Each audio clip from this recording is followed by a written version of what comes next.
Aujourd'hui, nous accueillons Sandy Boulanger. Bonjour Sandy. Bonjour. Alors, Sandy, elle est thérapeute depuis 15 ans en milieu hospitalier et en cabinet. Et elle travaille, me dit-elle, hein, je répète ce qu'elle m'a dit, sur la santé sexuelle, la tristesse sexuelle. Elle gère aussi les angoisses et la douleur en gériatrie, en maternité et en cancérologie. Donc, elle s'occupe à la fois d'adolescents et de personnes très, très âgées. Elle fait toutes les tranches d'âge de la population qu'elle rencontre. Et elle passe beaucoup par le corps, par les massages somathérapeutiques, la respiration complémentaire, etc., en complément de tout ce qui est la psychologie clinique. Et elle a fait elle-même aussi, évidemment, son parcours de psychothérapie. Et puis, elle a 3 enfants, me dit-elle, je cite, de corps, et 2 enfants de cœur. En fait, on a 5 de cœur, hein, on peut le dire comme ça, du coup. Voilà, et donc Sandy, aujourd'hui, va nous parler des remarques sexistes et de quelle réaction on peut avoir face à ça. Et puis, vous allez voir, ce qu'elle va dire, elle va vous surprendre. Et moi, ça m'a beaucoup surpris. Et Sandy, si tu veux bien, on va commencer nos 15 minutes challenge par une question qui est vraiment super simple, mais en fait, finalement, une remarque sexiste, ça correspond à quoi?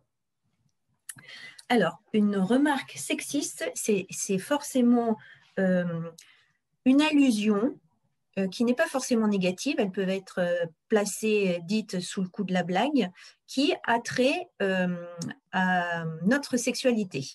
Donc, soit notre genre, soit notre orientation sexuelle, notre physique. Donc, c'est quelque chose qui vient forcément toucher notre sexualité, notre intimité.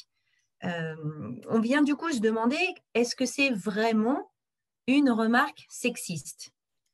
En fait, quand on est mal à l'aise, je crois que la question est toujours viable.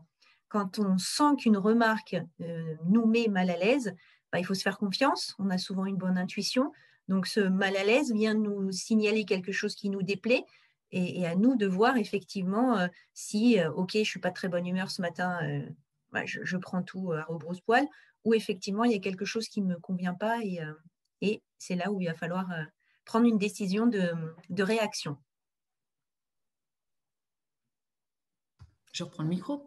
Donc, en fait, si je comprends bien, quand on a l'impression, alors là, ce n'est pas une remarque, mais c'est pour étoffer ton exemple, si dans le métro, j'ai l'impression qu'on me met une main aux fesses, si c'est une impression qu'on m'en met une, c'est que quelque part, on est en train de m'en mettre une. Hein. C'est à Oui, peu près le même principe.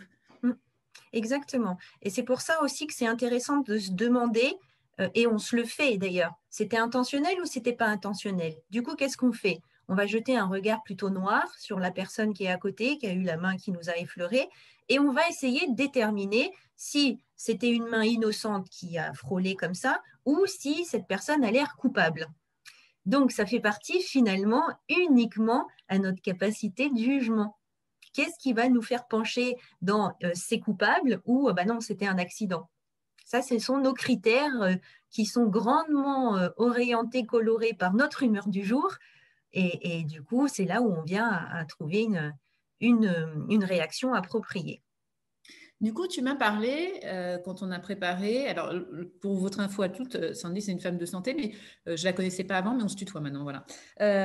Du coup, tu m'as parlé de jeu, et je me suis dit, mais qu'est-ce qu'elle raconte, un jeu quand on se prend une remarque sexiste, enfin, c'est pas un jeu. Et là, tu as tout un mécanisme psychologique que tu as expliqué, et je pense que ça va nous intéresser grandement. Et après, on va évidemment essayer de comprendre comment on doit réagir ou pas réagir, enfin bref, ce qu'on fait si jamais on veut tout arrêter.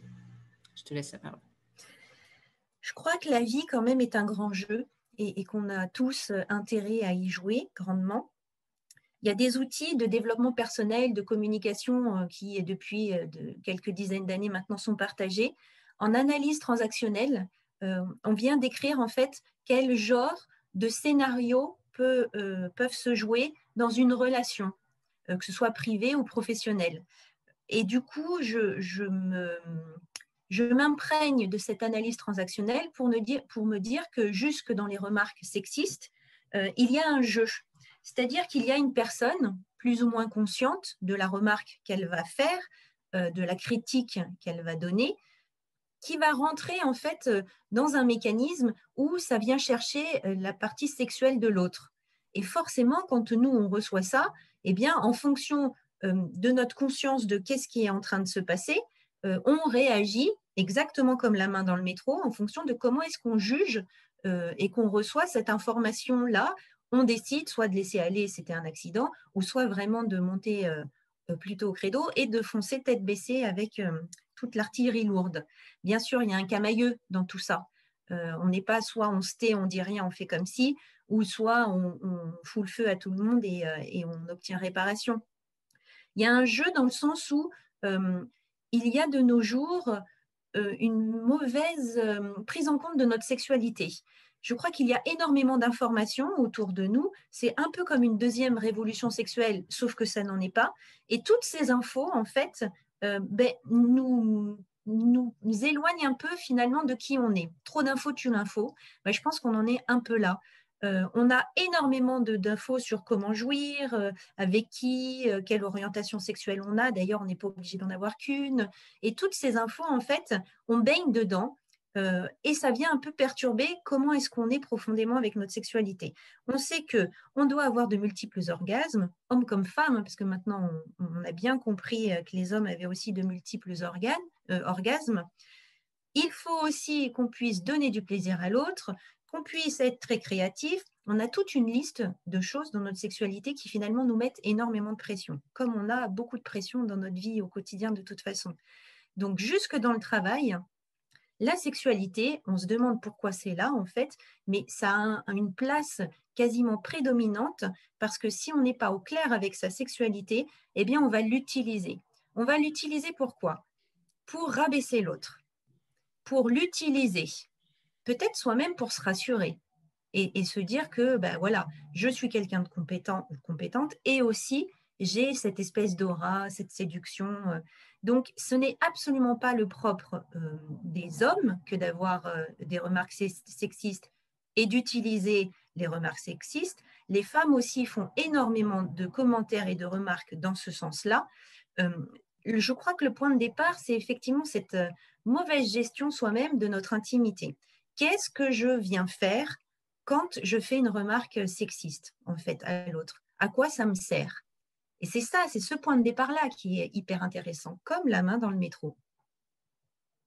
Donc, ce que tu es en train de dire, c'est qu'une personne qui va faire une remarque sexiste, c'est que dans sa sexualité, quelque part, elle est consciemment ou inconsciemment pas très à l'aise, ou en tout cas, elle n'a pas tout compris, ou elle n'a pas tout ce qu'elle veut, et donc elle va faire une remarque basée sur le genre, entre guillemets, pour rabaisser l'autre ou pour permettre, elle, de se placer au-dessus, ce qui n'est pas... Voilà, on n'est pas obligé tout le temps de faire en rabaissant. Du coup, quand on reçoit une remarque sexiste, tu vois, tu m'as parlé de jeu, moi, on va imaginer que c'est moi, hein, je reçois une remarque sexiste. Je ne suis pas sûre de l'avoir reçue, est-ce que c'en est une vraie, etc. On va dire que c'est mon boss, que ce soit une femme ou un homme, peu importe. Je fais quoi? Tu vois, c'est intéressant ce que tu dis, parce qu'il y a déjà un niveau hiérarchique. Dans C'est ton vrai. analyse de cas, tu comprends, mais jusque-là, c'est pour ça que la sexualité vient nous toucher aussi profondément dans ces foutues remarques, c'est parce qu'on a toujours besoin d'avoir une hiérarchie. Tu m'aurais dit mon stagiaire, tu vois, les choses sont complètement biaisées, parce que la sexualité, on a ce sentiment que c'est un rapport de force. Bien sûr, on a tous entendu parler, vu ou lu Christian Grey et ses 50 nuances. Je crois qu'il est temps de se rendre compte qu'effectivement, jusque dans la sexualité, on a besoin de mettre un cadre sur le jeu. Parce qu'on joue au sexe, en fait. On a besoin de savoir qu'il y en ait un qui est un peu plus dominant, que l'autre qui est un peu plus soumis, et c'est la soumise ou le soumis qui va donner en fait ses règles, ses limites, dans lesquelles le dominant va faire tout ce qu'il veut, mais dans le cadre. Donc finalement, on se demande qui est le soumis, qui est le dominant, puisqu'il y en a un qui pose toutes ses limites et l'autre fait ce qu'il veut dedans. Mais au travail, dès qu'il y a de la hiérarchie, et en fait on en a partout, la sexualité vient nous attraper. Parce que soi-même, on n'est pas très au clair avec tout ce qui peut se passer pour nous. Est-ce que je suis heureuse dans ma sexualité? Alors, on nous dit en plus qu'on doit personnellement avoir une sexualité, une masturbation extraordinaire, génialissime, et en plus avec un partenaire que ce soit d'autant plus créatif et fantastique. On a énormément de pression sur notre sexualité, comme pour tout. On doit être des parents fantastiques, on doit être des working business powerful person. Tout est très dans la perfection chez nous depuis pas mal de temps maintenant. Et dans cette sexualité, les blagues reviennent de plus en plus parce que ça parle de nous. Si j'écrase quelqu'un, ça veut dire que je ne me sens pas moi-même à la hauteur, donc je vais bien l'écraser pour pouvoir me donner de la hauteur. Si je suis en train de valoriser quelqu'un et de le pousser, franchement, ce que tu mets aujourd'hui, oh là là, mais ton décolleté est fantastique, tu as une poitrine de malade, ou même pour les hommes, dis donc, ton pantalon, hein, il te moule le paquet, ça en est limite très, très excitant. Oui, mais on se marre, mais bien sûr que les femmes peuvent faire ce genre de remarques. On est devenus, nous aussi, très libérés, on veut l'égalité, on l'a. Donc, on parle de paquets, on parle de fesses, on parle de pecs, on parle de bouche. Bah, tiens, tu as mangé du chocolat, ou tu fais une pause Coca-Cola Light. On sait tout ce que ça veut dire. Eh bien, quand on remonte quelqu'un comme ça vers le plus haut, ça veut dire que soi-même, on a besoin aussi. On aurait vraiment besoin que quelqu'un nous dise, oh là là, mais aujourd'hui, ta coiffure, c'est fantastique. Puis ton pantalon, qu'est-ce qui te va bien? Ça te fait des fesses fabuleuses. Franchement, plus tu prends de l'âge et plus tu resplendis. Mais oui, parce qu'on a tous envie de temps en temps d'avoir ça. Et on va aller le chercher chez l'autre. Parce que c'est un peu compliqué de se dire, bon, j'ai une tête de fion aujourd'hui, là, avec le confinement, je ne bouge plus trop, je me sens ramollo, j'aimerais trop qu'il y ait quelqu'un qui me regarde avec des yeux morts d'amour et qui me dise, ah, franchement, mais t'as un body du malade, quoi. Donc, je vais moi-même aller créer ça chez l'autre, en lui donnant toutes ces gratifications. C'est en ça que c'est un jeu. Et c'est en ça que les solutions, les réponses vont être vraiment intéressantes à prendre en compte. Est-ce que je vais jouer, moi aussi, à ça? Je reçois une remarque. Est-ce que j'ai envie de jouer? Je ne suis pas obligée de comprendre d'où ça vient. On n'est pas tous là à saucissonner et à analyser l'autre en permanence. Mais juste de se dire, j'ai envie de jouer ou pas? Et si j'ai pas envie de jouer? Si j'ai pas envie de jouer, eh bien, il y a deux solutions qui sont plutôt toujours quand même axées sur la même direction pour moi. C'est de dire, il n'y a rien de mieux que de dire les choses. Après, dans le fond, on a toujours raison. Ça dépend toujours de la forme. Et dans la forme, eh ben, en fait, il n'y a pas non plus 50 alternatives, hein. Il va y avoir un biais d'humour, parce que quand même, je ne vais pas passer non plus pour une pain bêche, ou un biais plutôt ferme et assez cadrant. C'est soit effectivement, bon, je décide de le prendre avec humour parce que finalement, ça ne m'a pas tant heurté. Ok, je me demande si c'est un peu, ou alors je me dis, voilà, venant de cette personne, je comprends que. Donc, je vais prendre l'humour et je vais mettre fin quand même à ça. Et je vais dire avec humour que là, j'ai bien entendu que je ne sais pas si j'aime et en même temps, ça va s'arrêter tout de suite. Et l'autre biais, c'est vraiment la fermeté, de vous dire, bah, voilà, ce que je viens d'entendre là, ça me fait me sentir que. Ça, c'est quand même une phrase toujours extraordinaire, mais on n'est pas là pour éduquer l'autre. Donc, ça me fait me sentir vraiment mal à l'aise et j'aimerais que ça s'arrête. C'est qu'en fait, je dois couper si ça ne me convient pas, hein, puisque dans ces cas-là, on n'est plus dans un compliment ou dans un jeu qui peut démarrer. Je coupe soit par l'humour, je coupe soit plus fermement, mais tu viens de dire, il n'y a pas de discussion. Ça veut dire que moi, j'ai lu beaucoup de bouquins en ce moment, voilà, sur l'espèce de communication qu'on peut avoir en disant, tu viens de faire ça, je ressens ça, j'aimerais que tu... et être dans la pédagogie, comme tu dis. Et là, tu es en train de dire indirectement, bah, la pédagogie, dans ce cas-là, peut-être pas. Tu peux juste en dire un peu plus pour clore ton Oui. quart d'heure? Je crois en fait qu'au travail, on n'est pas là pour grandir dans sa sexualité et dans son intimité. Je crois que le travail, c'est là pour permettre à des gens de faire grandir du business, des relations, mais on n'est pas là pour faire sa thérapie intime. Pour moi, la sexualité, c'est ce qu'il y a de plus difficile à atteindre de soi. C'est là où on est sans masque. On peut vraiment visiter plein de choses de soi, mais la sexualité, c'est un peu comme la perle dans son écrin, quoi. C'est vraiment le truc où il faut déjà avoir beaucoup travaillé sur soi pour avoir accès à ça. Et au travail, on n'est pas là pour résoudre ça. C'est pas le lieu. Pour moi, je trouve qu'on n'a rien à faire à grandir sur la sexualité avec ses collègues, sa hiérarchie et ses partenaires, ses contacts. C'est pas, vraiment pas le lieu. Ça mélange tout. Donc, pas d'éducation parce que ça ouvrirait un dialogue alors. Oui, et qui du coup n'aura pas forcément de sens. Si on souffre de harcèlement, qui est quelque chose de très différent, c'est quelque chose de récurrent, bien sûr qu'il va falloir mettre fin, mais ça ne passera pas par l'éducation, parce que de principe, le harcèlement, c'est quelque chose de pathologique. Donc dans une pathologie, il n'y a aucune éducation dans un dialogue, il n'y a pas de dialogue. Quand c'est simplement des remarques, une fois, deux fois, trois fois, c'est pareil, il n'y a pas besoin d'éducation, puisque le simple fait de le poser, avec humour ou avec fermeté, va mettre fin. Et si ça ne met pas fin, il y a déjà eu quelque chose de posé pour maintenant dire, écoute, la dernière fois, je t'en avais parlé, maintenant c'est stop. Et d'avoir cette... c'est pas une éducation, c'est simplement de mettre ces barrières, et ça c'est OK pour moi, ça c'est pas OK pour moi. Je te remercie beaucoup. Le quart d'heure est terminé. J'espère à tous que vous avez appris des choses parce que moi, je n'imaginais pas cette histoire de jeu qu'on pouvait avoir en réceptionnant des remarques et en réagissant d'une certaine façon. Alors, il est 58, donc je vais je vais résumer un petit peu tout ce qu'on a appris aujourd'hui. D'abord, c'est que une remarque sexiste, c'est la façon dont on la reçoit qui va en faire une remarque sexiste ou pas, entre guillemets.